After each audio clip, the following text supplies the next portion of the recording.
Hey, welcome to 5 Elements Line Dance.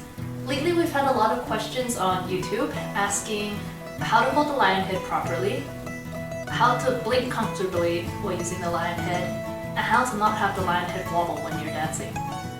What these questions basically are asking, I think, is this is what it feels like when you first start line dancing, right?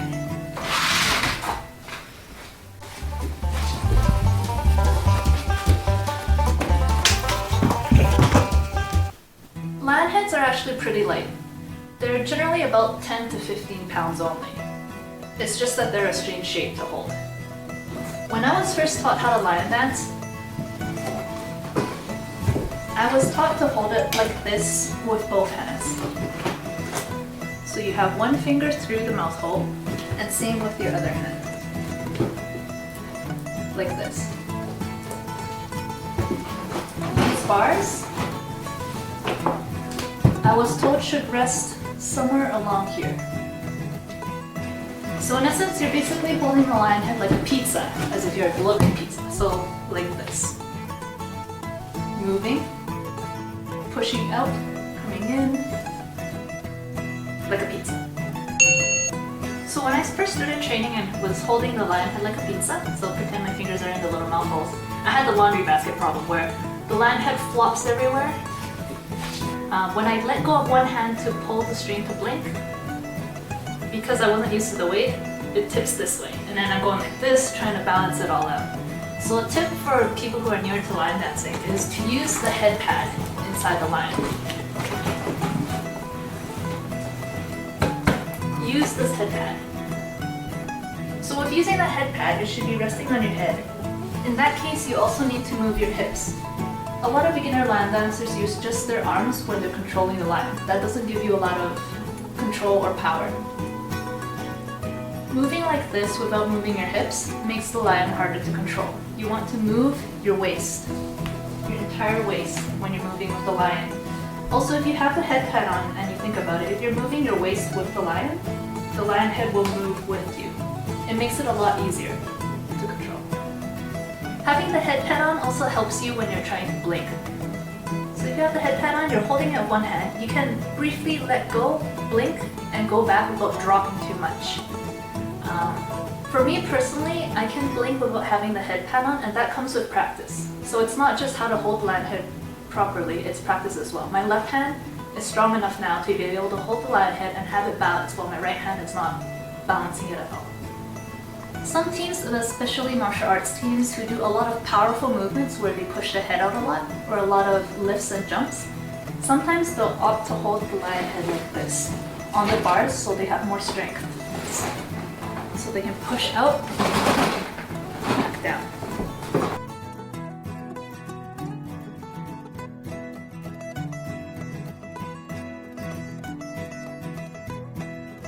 Hold the head as I have this hand in the mouth slot, and this hand, I'm actually holding it just like I'm holding it now. So when I'm holding the line, it's like this. So I'm basically doing this strange thing where I'm going like this the entire time. Push out, turn, push out.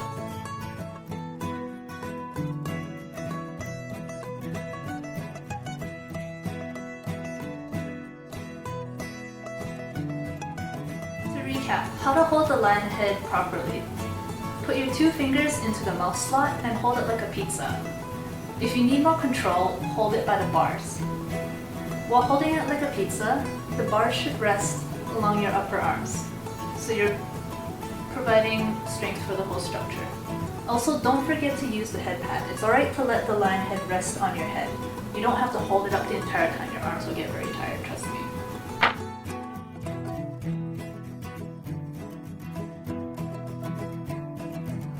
Is take a look at our video, our suggestions, what I do.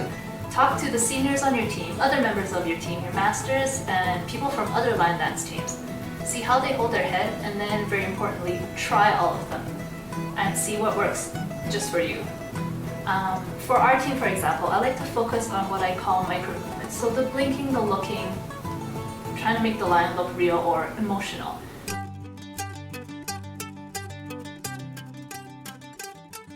the lion head really close to my body a lot of the time, and I blink and move them up a lot.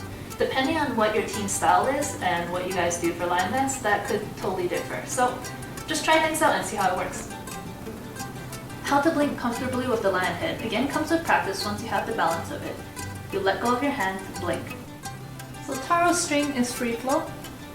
Practice going like this, having the balance, and blinking. Some teams have this string tied in a loop so you can put it through your wrist like this. That way you can move around and hold it without losing the string. And you can blink like this as well. There is a problem with doing this. If you're inexperienced, you might accidentally tug the string while you're dancing and your lion will look like it is half asleep all the time. So be careful if you do tie the string to your wrist. Another option is to tie the master string somewhere to the lion frame, like Sesame has. If you're having difficulty blinking, holding it like a pizza like this, tie it somewhere close to your hand here so that you can blink with this finger, with your thumb, whatever works for you. In terms of Sesame here, it's tied to this area. Some lines are made with bamboo over here, so you want to be careful to not tie it there if your line is made out of bamboo.